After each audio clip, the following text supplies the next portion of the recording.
Welcome to వార్తా 9. ముందుగా headlines చూద్దాం. మొంతా తుఫాన్ వల్ల భారీగా నష్టం జరిగిందన్న సీఎం చంద్రబాబు. 6,384 కోట్ల నష్టం. కేంద్రం సాయానికి విజ్ఞప్తి. విపత్తు నిర్వహణలో అధికారుల కృషికి సీఎం ప్రశంస. భవిష్యత్తులో టెక్ ఆధారిత వ్యూహాలపై చంద్రబాబు ఫోకస్. లడ్డూ కల్తీ కథల అబద్దాలపై వెల్లంపల్లి శ్రీనివాస్ ఫైర్. భక్తి పేరుతో ఎల్లో మీడియా కుట్ర చేస్తోందన్నది విమర్శ. సిట్ నివేదిక వెల్లడించాలని డిమాండ్ చేసిన వెల్లంపల్లి. తిరుమల పవిత్రత రక్షణే ప్రభుత్వ బాధ్యత అని వ్యాఖ్య.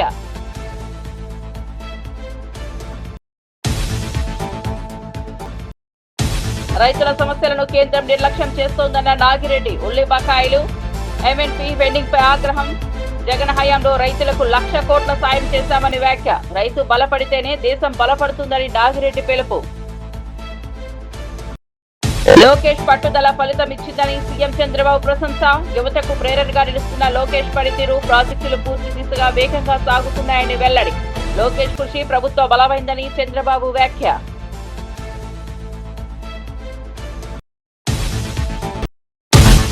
బీసీలకు 42% రిజర్వేషన్ల సాధన కోసం ఉద్యమం ప్రారంభం. నవంబర్ 13న రాష్ట్ర వ్యాప్తంగా బీసీ దీక్షలు. జేఏసీ పిలుపు. బీసీ హక్కుల కోసం ఏకం కావాలని శ్రీనివాస్ గౌడ్ పిలుపు. విద్యా ఉద్యోగాల్లో న్యాయం సాధించేదాకా పోరాటం కొనసాగుతుందని వ్యాఖ్య. ఇక వార్త వివరాల్లోకి వెళ్తే, జూబ్లీహిల్స్ ఉప ఎన్నిక నేపథ్యంలో బీజేపీ కార్యకర్త సాత్విక్ పై జరిగిన గొడవను రాజకీయ రంగంలోకి లాగడం తప్పు అని బీజేపీ సీనియర్ నేత మోహన్ స్పష్టం చేశారు. సాత్విక్ పై కాంగ్రెస్ నేతలు దాడి చేశారని లంకాల దీపక్ రెడ్డి ప్రచారం పూర్తిగా అసత్యం. ఆ గొడవ డబ్బుల వ్యవహారంలో బీజేపీ కార్యకర్తల మధ్య జరిగిందని తెలిపారు. కాంగ్రెస్ పై తప్పుడు ఆరోపణలు చేయడం పార్టీ ప్రతిష్టకు నష్టం తెస్తుందని హెచ్చరించారు. ప్రతి ఘటనను రాజకీయ లాభం కోసం వక్రీకరించడం ఆపాలని సూచించారు. నిజాలను వక్రీకరించి ప్రజలను తప్పుదోవ పట్టించే ప్రయత్నం చేయడం బీజేపీ విలువలకు విరుద్ధమని పేర్కొన్నారు. సత్యం బయట పెట్టాలనే ఉద్దేశంతోనే తాను స్పందిస్తున్నానని మోహన్ స్పష్టం చేశారు. దాడి చేసిందని చెప్పడం జరిగింది. అది కాంగ్రెస్ వాళ్ళ దాడి కాదు, మా బీజేపీ అంతర్గత విషయాలు. అది ఎక్కడైతే మన దర్గా దగ్గరలో ఓ ఇంటిలో కూర్చున్నప్పుడు జరిగిన సంఘటన అది. ఆ సంఘటనని వేరే విధంగా మార్చి ఒక మా స్థానిక ఉన్న వాళ్ళని రౌడీలో ఉండడం సమంజసంగా దీపక్ రెడ్డి గారు మీకు ఈ స్వస్తిక్ అనే వ్యక్తి మీకు ఓపెన్గా చూపిస్తున్నా. టీఆర్ఎస్లో మీకు జూన్ చూపిస్తున్నా. ఈ స్వస్తిక్ మీరు చూడండి మీడియా మిత్రులారా. దీపక్ రెడ్డి గారు మీరు ఎక్కడైనా నేను చర్చకు సిద్ధం. మీరు కానీ దయచేసి రౌడీలు అనేది పదం వాడితే మరోసారి మాకు గిట్ట ఉంటుంది. నా రాజకీయ అనుభవం మీకు లేదండి. బీజేపీలో నేను 30 ఏళ్ళ రాజకీయం చేస్తున్నా. మీరు వచ్చి 10 ఏళ్ళు కాలేదు. సరే మీ బాధ్యతలు పదవులు పెద్దలు ఉండొచ్చు, కానీ మీరు అన్న మాటలు వెనుకకు తీసుకోవాలి. చర్చకు ఎక్కడికైనా నేను సిద్ధం.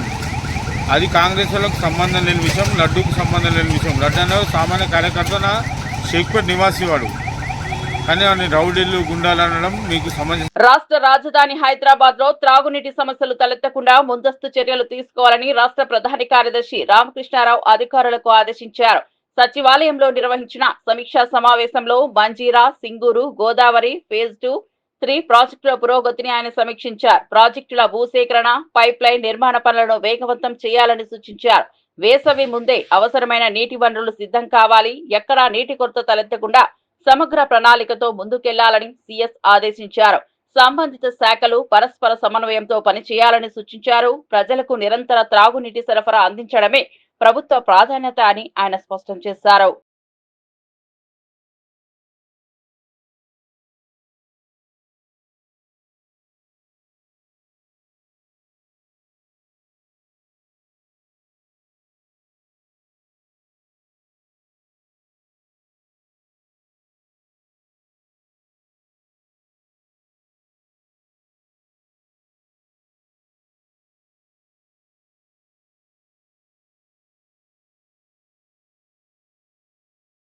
జూబ్లీహిల్స్ ఉప ఎన్నికల్లో కాంగ్రెస్ నేతలు ఎన్నికల చట్టాన్ని ఉల్లంఘించారని బీఆర్ఎస్ రాష్ట్ర నాయకుడు ఆర్ఎస్ ప్రవీణ్ కుమార్ ఆరోపించారు. తెలంగాణ భవన్ లో మీడియాతో మాట్లాడుతూ కాంగ్రెస్ నాయకులు 13 ఏళ్ల చిన్నారి చేత దొంగ ఓటు వేయించారు. ఓటర్ ఐడి కార్డులో పేరే తెలియని వ్యక్తులు ఓటు వేయడం ప్రజాస్వామ్యానికి మచ్చ అని మండిపడ్డారు. ఈ చర్యలు పోలీస్ ఎన్నికల అధికారుల ఆధ్వర్యంలోనే జరిగాయన్న అనుమానం వ్యక్తం చేశారు. స్వేచ్ఛాయుత ఎన్నికలు జరగాల్సిన ప్రదేశంలో దొంగ ఓట్లు వేసి ప్రజా విశ్వాసాన్ని దెబ్బతీశారని విమర్శించారు. ఈ ఘటనపై పూర్తి స్థాయి దర్యాప్తు జరపాలని, బాధ్యులపై కఠిన చర్యలు తీసుకోవాలని ఆయన డిమాండ్ చేశారు. పోతున్నారు వాళ్ళని ఎవరు అడిగేటోళ్ళు లేరు. పోలీసు వాళ్ళని అడగాలి, రెవెన్యూ యంత్రాంగం అని అడగాలి, ఏపీఓ అని అడగాలి, ప్రిసైడింగ్ ఆఫీసర్ అని అడగాలి. లోపల ఏజెంట్లు ఏమో భయంతో గజగజ వణుకుతున్నారు. నేను శ్రవణ్ గారు తర్వాత మిగతా నాయకులు అందరిని పోతే అక్కడ పోలీసు వాళ్ళు ఎవరు లేరు. అక్కడ ఉన్న వాళ్ళందరూ కాంగ్రెస్ వాళ్ళు, ఎంఐఎం వాళ్ళు మీరు ఇక్కడ ఏం చేస్తున్నారు అంటారు. మరి వాళ్ళు ఏం చేస్తున్నారు అక్కడ? వాళ్ళు ఎందుకు వచ్చారు అక్కడికి? సో ఇక్కడ ఈ గడబడి జరుగుతుంటే ఎగ్జిట్ పాయింట్ నుంచి అందరిని కూడా బోగస్ ఓటర్లు లోపలికి పంపించారు. అట్లా వేల బోగస్ ఓటర్లు తీసుకొచ్చిండ్రు. ఈరోజు క్లియర్గా చెప్తున్నా, వాళ్ళు వచ్చిన వాళ్ళకి వాళ్ళ పేరు కూడా తెలియదు. 13 సంవత్సరాల అమ్మాయితో కూడా ఓటేయించారు. మా దగ్గర వీడియో ఉన్నది. 13 సంవత్సరాల అమ్మాయితో కూడా ఓటేయించారు.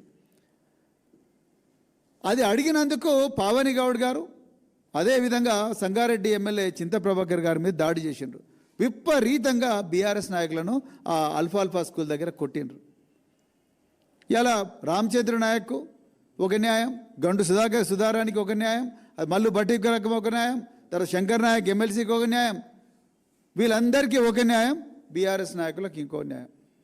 టోటల్గా ఇది ఒక ప్లాన్ ప్రకారం రేవంత్ రెడ్డి ఎలక్షన్ కమిషన్తో కుమ్మకండి. లేకపోతే ఎలక్షన్ కమిషన్ ఎక్కడ ఫెయిర్గా ఉన్నది? జూబ్లీహిల్స్ ఉప ఎన్నిక ప్రశాంతంగా పూర్తయిందని టీపీసీసీ అధ్యక్షుడు మహేష్ కుమార్ గౌడ్ వెల్లడించారు. ఈ ఎన్నికను కాంగ్రెస్ పార్టీ అత్యంత ప్రతిష్టాత్మకంగా తీసుకుని ముఖ్యమంత్రి రేవంత్ రెడ్డి స్వయంగా పర్యవేక్షించారని తెలిపారు. ప్రతి దశలోనూ సీఎం రేవంత్ మంత్రులకు, నేతలకు దిశానిర్దేశం చేశారు. అభివృద్ధి, సంక్షేమ పథకాల పట్ల ప్రజల్లో విశ్వాసం ఏర్పడింది. అందుకే కాంగ్రెస్ అభ్యర్థికి భారీ స్థాయిలో మద్దతు లభించిందని చెప్పారు. ఎన్నికల ప్రక్రియలో ఎటువంటి పెద్ద ఇబ్బందులు లేకుండా ప్రజాస్వామ్య పద్ధతిలో ఓటింగ్ పూర్తయిందని పేర్కొన్నారు. కాంగ్రెస్ అభివృద్ధి అజెండా ప్రజల మనసులను గెలుచుకుందని, నవీన్ యాదవ్ గెలుపు ఖాయమని మహేష్ కుమార్ గౌడ్ ధీమా వ్యక్తం చేశారు. నవీన్ యాదవ్ కొరకు కష్టపడే ప్రతి ఒక్కరికి కూడా ధన్యవాదములు. ముఖ్యంగా రాష్ట్ర ముఖ్యమంత్రి గారు శ్రీ రేవంత్ రెడ్డి గారు అనునిత్యం ఈ ఎన్నికని పర్యవేక్షిస్తూ అందరికీ సలహాలు, సూచనలు ఇస్తూ ముందుకు నడిపించినారు. అదేవిధంగా ఉప ముఖ్యమంత్రి బట్టి విక్రమార్క గారు, గౌరవ మంత్రివర్యులు, శాసనసభ్యులు, శాసన మండలి సభ్యులు, కార్పొరేషన్ చైర్మన్స్, అదేవిధంగా కాంగ్రెస్ సీనియర్ నాయకులు, మహిళా కాంగ్రెస్, యువజన కాంగ్రెస్, ఎన్ఎస్వై సేవాదళతో పాటు వివిధ డిపార్ట్మెంట్ల యొక్క చైర్మన్లు అందరూ కూడా ఈ నెల రోజులుగా ప్రజలకి మేమిచ్చిన అభివృద్ధి, సంక్షేమాన్ని చెప్పడంలో విజయవంతమైనారు. ప్రజలు మేమిస్తున్న సంక్షేమం పట్ల, మేమిస్తున్న అభివృద్ధి పట్ల సంతోషంగా ఉన్నారు. కాబట్టే పెద్ద ఎత్తున కాంగ్రెస్ పార్టీకి మద్దతు వచ్చినట్టుగా తెలుస్తూ ఉంది. ఏది ఏమైనా మంచి మెజారిటీతో కాంగ్రెస్ అభ్యర్థి నవీన్ యాదవ్ గెలుస్తారనేటువంటి ఆశ ఉంది. ఇక్కడ కష్టపడ్డ ప్రతి ఒక్కరికి పీసీసీ తరఫున ధన్యవాదములు.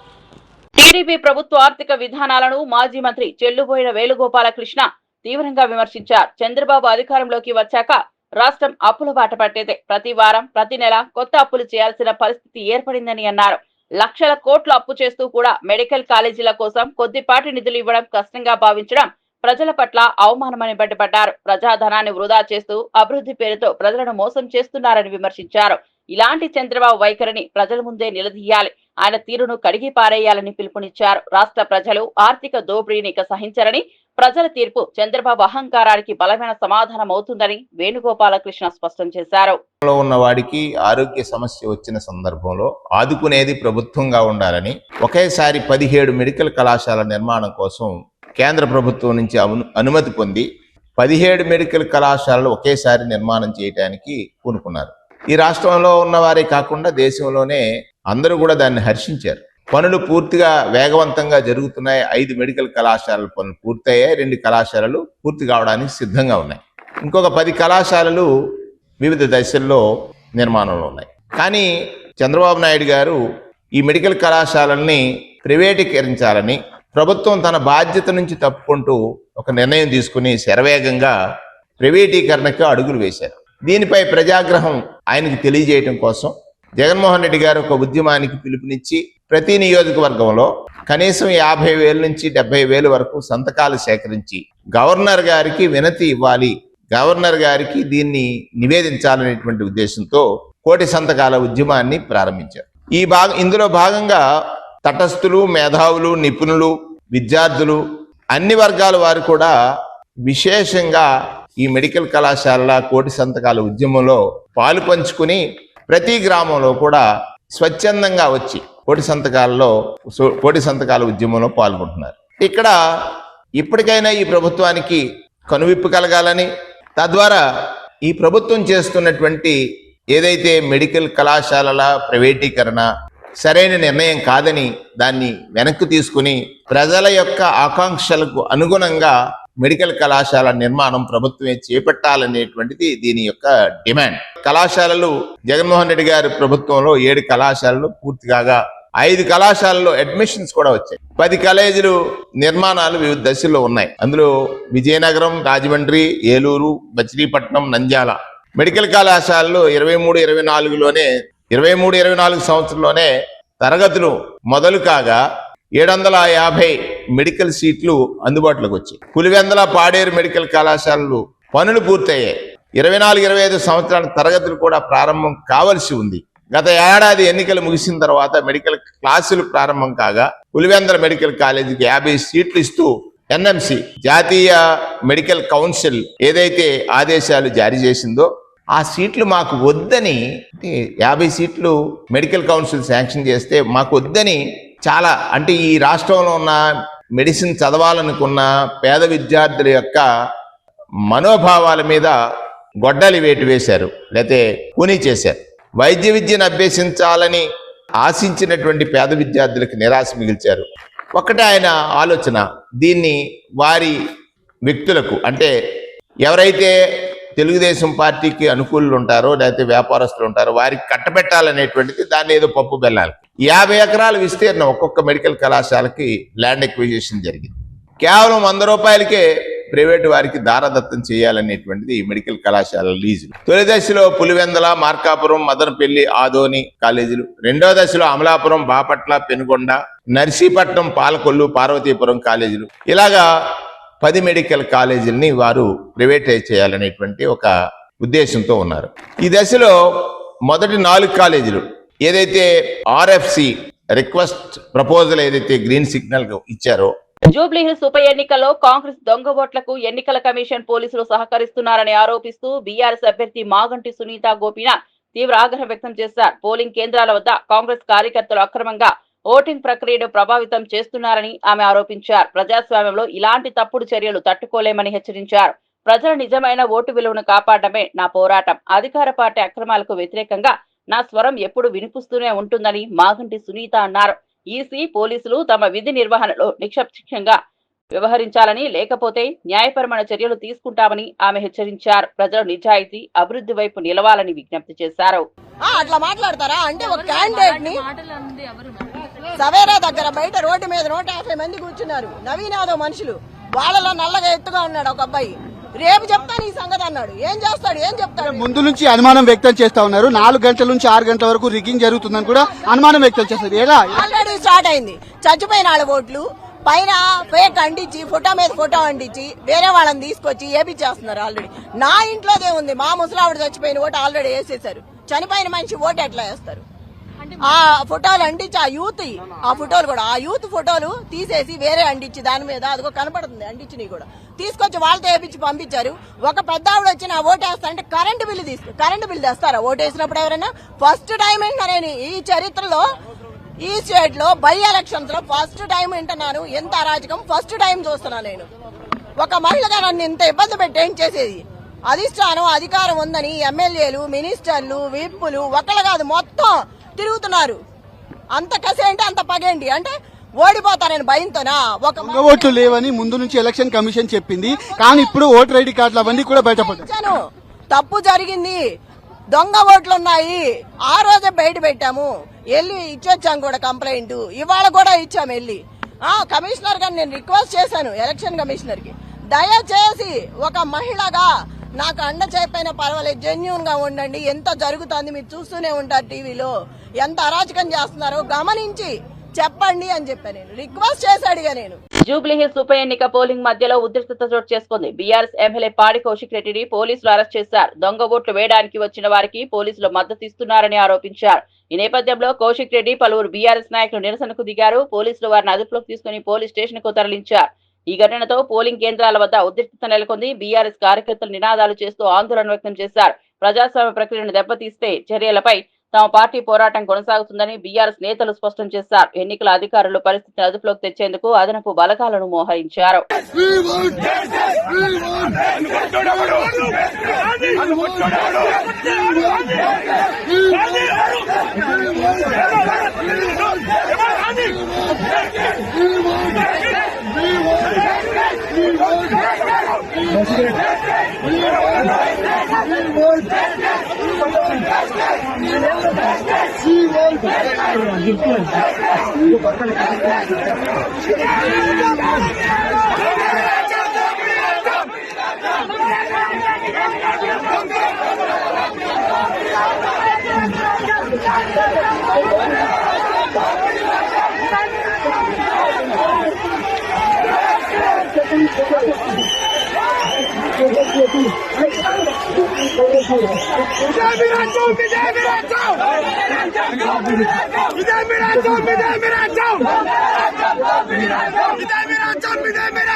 చెప్పులు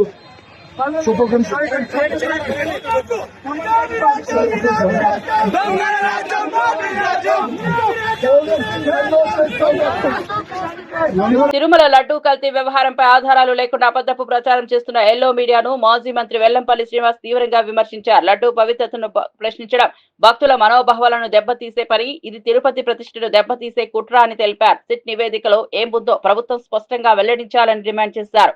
భక్తి విశ్వాసాలపై రాజకీయ లబ్ధి కోసం తప్పుడు కథనాలు సృష్టించడం పాపమని హెచ్చరించారు. తిరుమల అన్నప్రసాదం దేవుని ఆశీర్వాదం, దానిపై అనవసర వివాదాలు సృష్టించడం అసహ్యమని వెల్లంపల్లి అన్నారు. భక్తుల నమ్మకాన్ని కాపాడడంలో ప్రభుత్వం తగిన చర్యలు తీసుకోవాలని సూచించారు. పనిచేశాడు, ప్రశాంత్ రెడ్డి గారి దగ్గర పనిచేశాడు. అదేవిధంగా సుబ్బారెడ్డి గారికి పాలక మండలిలో కూడా మీ పార్సారథి గారు మెంబర్గా లేరా? కొంతమంది తమిళనాడుకు చెందిన భారతీయ జనతా పార్టీ నాయకులు పాలక మండలి లేరా? అదేవిధంగా వేమిరెడ్డి ప్రశాంత్ రెడ్డి గారు పాలక మండలి లేరా? మరి వాళ్ళ మీద ఎందుకు మాట్లాడరు? మీరు ఏ పాలక మండలి వాళ్ళు కూడా ఉన్నారు కదా, మరి వాళ్ళ మీద ఎందుకు మాట్లాడరు? వాళ్ళ మీద మాట్లాడరు, కానీ మాట్లాడితే వైఎస్ఆర్ కాంగ్రెస్ పార్టీ నాయకుల మీద మాత్రం బురద జల్లడానికి మీరు ప్రయత్నం చేస్తారు. అధికారంలో ఉన్నప్పుడు బురద జల్లడం కాదు, ఆధారాలతో సహా నిరూపించాలి. అంతే తప్ప మాట మాటికి రాజకీయాలకి వెంకటేశ్వరని రాజకీయాలు తీసుకురావడం, తిరుమల తిరుపతి దేవస్థానం అలా జరిగింది ఇలా జరిగిందని చెప్పి దయచేసి వీటిని కట్టి పెట్టండి. మీరు ఏదైతే మీ సిట్టు విచారణ జరుగుతుందో ఆ సిట్టు ద్వారా నివేదికను బయట పెట్టండి. సిట్టు నివేదిక ఏముంది, ఏమి జరిగింది?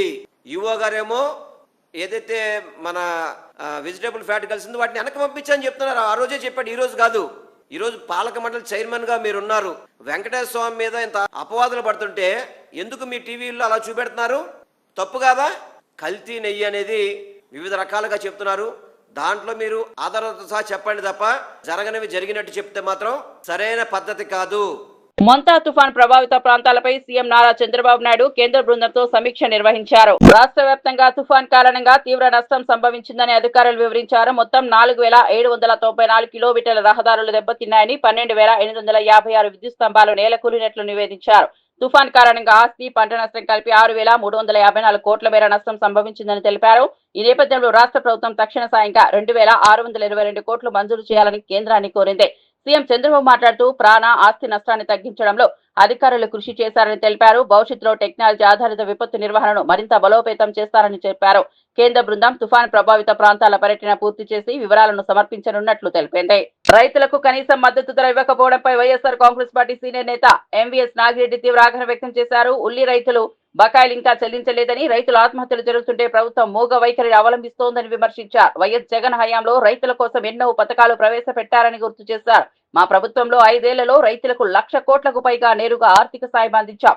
కానీ ప్రస్తుతం రైతు సమస్యలపై కేంద్రం, రాష్ట్రం రెండూ నిర్లక్ష్యంగా వ్యవహరించాయని అన్నారు. వ్యవసాయ రంగాన్ని నిలబెట్టాలంటే తక్షణ చర్యలు అవసరమని హెచ్చరించారు. రైతు బలపడితేనే దేశం బలపడుతుందని ఎంవీఎస్ నాగిరెడ్డి స్పష్టం చేశారు. 18 కోట్ల రూపాయలు కొంటే ఇంకా 8 కోట్ల రూపాయలు వాళ్ళకి ఇవ్వాలి. మీరేమీ కంగారు పడద్దు, ఉల్లి రైతులు మేమున్నాం. 3 నెలలు దాటిపోయిన తర్వాత వాళ్ళు అమ్ముకున్న పంటకి డబ్బులు ఇవ్వడానికి కూడా ఇంకా ఆఫ్టర్ ఆల్ 18 కోట్లు ఇవ్వటానికి కూడా మీ దగ్గర లేవు. 60,000 కోట్లు, 70,000 కోట్లు ఎక్కడెక్కడో మీరు బిల్డింగ్లు కట్టడానికో లేకపోతే మొబిలైజేషన్ అడ్వాన్స్లు ఇవ్వడానికో మీ దగ్గర డబ్బులు ఉన్నాయా? ఇంతకంటే అన్యాయం ఇంకేమైనా ఉందా? ఇంతకంటే రైతులకు చేస్తున్న అన్యాయం ఇది ఎవరు కూడా సహించలేని అన్యాయం. ఒక్కసారి ఈ వాస్తవాలను గ్రహించండి. జగన్మోహన్ రెడ్డి గారు 5 సంవత్సరాల పాలనలో డైరెక్ట్గా రైతులకు ఏమొచ్చింది, ఇప్పుడు ఈ 18 నెలల పాలనలో రైతులకు ఏమొచ్చింది? మీ అకౌంట్లు, మీ బ్యాంక్ అకౌంట్లే చూసుకోండి. ఒక్కసారి నేను చెప్తున్నాను. రైతు భరోసా పీఎం కిసాన్ 53,58,000 మందికి 34,288 కోట్లు డైరెక్ట్గా రైతులకు ఇవ్వడం జరిగింది. ప్రామిస్ చేసింది 4 సంవత్సరాలు ఇస్తాం, 12,500 ఇస్తాం. కానీ ఇచ్చింది 5 సంవత్సరాలు 13,500. ప్రతిసారి కూడా అర్హత ఉండాలని అందరినీ ఎప్పటికప్పుడు యాడ్ చేయించాం. అలాగే 2 సార్లు మే నెలలో, అక్టోబర్లో విత్తనం కొనుక్కునేటప్పుడు క్వాలిటీ విత్తనం కొనుక్కుంటేనే లాభం వస్తుందని చెప్పి ఏ ఒక్క వాయిదా కూడా దాటకుండా 5 సంవత్సరాల్లో మే నెల ఫస్ట్ ఇన్స్టాల్మెంట్ ఎండింగ్లో, October ending second instalment, Sankranti third instalment, ఒక్క వాయిదా కూడా దాటకుండా ఇచ్చిన పరిస్థితి. అట్లాగే దేశంలోనే ఉచిత ఇన్సూరెన్స్ అమలు చేసింది ఆంధ్రప్రదేశ్ రాష్ట్రంలోనే. సో సాగు చేసిన ప్రతి రైతుని ఇన్సూరెన్స్ కవరేజ్లోకి తీసుకొచ్చిన ప్రభుత్వం జగన్మోహన్ రెడ్డి గారి ప్రభుత్వం. దీని మూలంగా 5 సంవత్సరాల్లో కేవలం 5వ సంవత్సరంలో మాత్రమే 103 మండలాలు కరువు మండలాలు ఉన్నాయి. ఉంటే కూడా 54,55,000 మందికి 7,802 కోట్లు ఉచిత ఇన్సూరెన్స్ ద్వారా అందించడం జరిగింది. అదే చంద్రబాబు నాయుడు గారి 5 ఏళ్ల 14 నుంచి 19 పాలన తీసుకుంటే 1,623 మండలాలు కరువు మండలాలు, కేవలం 30.85 లక్షల మందికి 3,420 కోట్లు. ఎందుకంటే ప్రీమియమే జంపడలేదు కదా, సో ఇన్సూరెన్స్ క్లెయిమే రాలా. సో ఇది వాస్తవమైన పరిస్థితి. అట్లాగే ఇన్పుట్ సబ్సిడీ 3,261 కోట్లు 5 సంవత్సరాల్లో. పంట నష్టపోతే ఆ పంట పూర్తి అవ్వక ముందే ఇవ్వడం జరిగింది జగన్మోహన్ రెడ్డి గారి టైంలో. దీంట్లో దగ్గరగా 1,180 కోట్లు 2017, 18, 19లో ఆయన బాకీ పెట్టి వెళ్ళిపోయారు. మీరు విధ్వంసం అని మాట్లాడుతున్నారు కదా, అందుకని చెప్తున్నా. మీ బాకీలను ఎంత జగన్మోహన్ రెడ్డి గారు తీర్చారో. సున్నా వడ్డీ పథకంలో పూర్తిగా ఇందాక నేను చెప్పింది ఇన్పుట్ సబ్సిడీ కాకుండా సున్నా వడ్డీ పథకం అసలు దరిదాపుగా పేమెంట్ ఇవ్వాలి. 2,050 కోట్లు సున్నా వడ్డీ పథకం కింద ఇవ్వడం జరిగింది. వైఎస్ఆర్ యంత్ర సేవా పథకంలో సబ్సిడీ పార్ట్, రైతులకు ఇచ్చిన సబ్సిడీ పార్టే 366 కోట్లు, 1000 కోట్ల పైన మిషనరీ ఇవ్వడం జరిగింది. అట్లాగే విత్తన సబ్సిడీ పార్టీ నేను చెప్తుంది 138 కోట్లు. ఫార్మర్స్ సూయిసైడ్స్ ఇక్కడ చాలా ఇంపార్టెంట్ పాయింట్. 1,794 మందికి 116 కోట్లు ఆత్మహత్య చేసుకున్న రైతుల కుటుంబాలకు ఇవ్వడం జరిగింది. చంద్రబాబు నాయుడు గారు 2004లో మంత్రి నారా లోకేష్ తన మాట నిలబెట్టుకునే నాయకుడిని ముఖ్యమంత్రి నారా చంద్రబాబు నాయుడు ప్రశంసించారు. తాను చెప్పిన పనిని పట్టుదలతో చేస్తూ సాధించి చూపుతున్నాడని తెలిపారు. లోకేష్ మాట ఇచ్చిన ప్రతి ప్రాజెక్ట్ పూర్తి దిశగా ముందుకు వెళ్తోందని, యువతకు ప్రేరణగా నిలుస్తున్న లోకేష్ పనితీరు రాష్ట్ర అభివృద్ధికి బలమవుతుందని పేర్కొన్నారు. ప్రభుత్వం ప్రణాళికాబద్ధంగా అమలు చేస్తున్న అభివృద్ధి కార్యక్రమాలకు లోకేష్ నాయకత్వం కీలకమని చంద్రబాబు అన్నారు. ప్రతి పౌరుడి సమస్యను అర్థం చేసుకుని తక్షణ పరిష్కారం చూపే నాయకుడిని అభివర్ణించారు. లోకేష్ కృషి ఫలితంగా ప్రభుత్వ అసమర్థతతో ముందుకు సాగుతోందని ముఖ్యమంత్రి చంద్రబాబు నాయుడు వెల్లడించారు. దాన్ని హైజాక్ చేసి మొదట ఆంధ్రప్రదేశ్ లో అమలు చేసే బాధ్యత నేను తీసుకుంటున్నాను. ఇంకో పక్క పవన్ కళ్యాణ్ గారు నేను చేసే పనులన్నిటి కూడా సహకరిస్తూ ఇంకా బాగా చేయండి సార్ అని చెప్పి నాకు సహకరించే పరిస్థితికి వచ్చాడు. ఇటీవల కాలంలో లోకేష్ వచ్చాడు. ఆయన కూడా బాగా చదువుకొని వచ్చాడు. చదువుకున్న తర్వాత ఏదైనా నేను ఒక మాట చెప్తే వాళ్ళ దగ్గరికి వెళ్ళి 5-6 సార్లు వెళ్ళి వాళ్ళని మెప్పించి ఆ పని అయిపోయే వరకు పట్టు వదలని విక్రమార్కుడుగా పనిచేసి సాధించుకొని వస్తున్నాడు. అంటే ఆ కాంబినేషన్ లో ప్రధానమంత్రి పవన్ కళ్యాణ్ గారు, లోకేష్, నేను నాయకత్వం ఇచ్చి ఎక్కడికక్కడ చెప్తా ఉంటే, ఆలోచనలు చెప్తా ఉంటే దోసుకెళ్లే పరిస్థితికి వచ్చాం. బీసీల విద్య, ఉద్యోగ, రాజకీయ రంగాల్లో 42% రిజర్వేషన్ల సాధనే తమ లక్ష్యమని BC JAC working president Jajula Srinivas Goud తెలిపారు. నవంబర్ 13న రాష్ట్ర వ్యాప్తంగా బీసీ ధర్మ పోరాట దీక్షలు చేపట్టాలని ఆయన పిలుపునిచ్చారు. హైదరాబాద్ లో జరిగిన సమావేశంలో మాట్లాడుతూ బీసీ హక్కుల సాధన కోసం అన్ని వర్గాలు, బీసీ శ్రేణులు ఏకం కావాలి. ఈ దీక్ష బీసీ సమాజ గౌరవం కోసం పోరాటం అవుతుందని అన్నారు. BC JAC chief coordinator Gujja Krishna కుల సంఘాల చైర్మన్ కుందారం గణేష్ చారితో కలిసి పోస్టర్ ఆవిష్కరించిన శ్రీనివాస్ గౌడ్ మా ఉద్యమం న్యాయబద్ధమైంది, ప్రజాస్వామ్య మార్గంలో సాగుతుందన్నారు. బీసీ హక్కుల సాధనలో ప్రభుత్వం స్పష్టమైన చర్యలు తీసుకోవాలని డిమాండ్ చేశారు. ఈ నెల 13న జరిగే ధర్మ పోరాట దీక్షలను విజయవంతం చేద్దాం. ఈ నెల 13న జరిగే ధర్మ పోరాట దీక్ష బీసీ కులాల ఐక్యత, బీసీ కులాల ఐక్యత, ధర్మ పోరాట దీక్షలను వర్ధిల్లాలి. బీసీ కులాల ఐక్యత, పోరాడుదాం బీసీ రిజర్వేషన్ల సాధన కోసం, పోరాడుదాం బీసీ రిజర్వేషన్ల సాధన కోసం, విజయవంతం చేద్దాం. ఈ నెల 13న జరిగే బీసీల ధర్మ పోరాట దీక్షలను విజయవంతం చేద్దాం. ఈ నెల 13న జరిగే ప్రభుత్వాన్ని దిగిరాని ప్రభుత్వాన్ని రిజర్వేషన్ వ్యతిరేకుల్లారా మేమెంతో సాధిద్దాం అందశ్రీ గారి ఆశయాలను. జోహార్ తెలంగాణ మట్టి మనిషి అందశ్రీ. ఇలా బీసీలకు విద్యా ఉద్యోగ రాజకీయ రంగాల్లో 42% రిజర్వేషన్లు సాధించడానికి రాష్ట్ర వ్యాప్తంగా మౌన దీక్షలు, పూలే అంబేద్కర్ విగ్రహాల ముందు మౌన దీక్షల కార్యక్రమం బీసీజేసీ ఆ కార్యక్రమానికి పిలుపునిస్తే ఆ రోజు రిజర్వేషన్ల సాధన కోసం అన్ని జిల్లా కేంద్రాల్లో, నియోజకవర్గ మండల కేంద్రాల్లో బీసీల ధర్మ పోరాటం. బులెటిన్ ముగించే ముందు హెడ్లైన్స్ మరోసారి చూద్దాం. మొంతా తుఫాన్ వల్ల భారీగా నష్టం జరిగిందన్న సీఎం చంద్రబాబు. 6,384 కోట్ల నష్టం, కేంద్రం సాయానికి విజ్ఞప్తి. విపత్తు నిర్వహణలో అధికారుల కృషికి సీఎం ప్రశంస. భవిష్యత్తులో టెక్ ఆధారిత వ్యూహాలపై చంద్రబాబు ఫోకస్. లడ్డూ కల్తీ కథల అబద్దాలపై వెల్లంపల్లి శ్రీనివాస్ ఫైర్. భక్తి పేరుతో ఎల్లో మీడియా కుట్ర చేస్తోందన్నది విమర్శ. సిట్ నివేదిక వెల్లడించాలని డిమాండ్ చేసిన వెల్లంపల్లి. తిరుమల పవిత్రత రక్షణే ప్రభుత్వ బాధ్యత అని వ్యాఖ్య.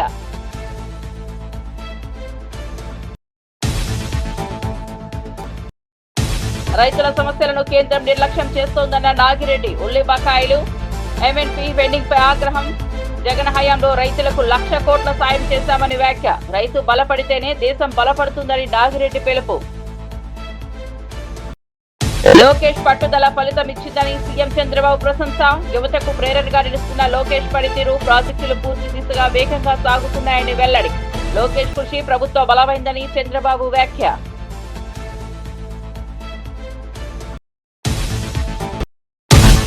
బీసీలకు 42% రిజర్వేషన్ల సాధన కోసం ఉద్యమం ప్రారంభం. నవంబర్ 13న రాష్ట్ర వ్యాప్తంగా బీసీ దీక్షలు, జేఏసీ పిలుపు.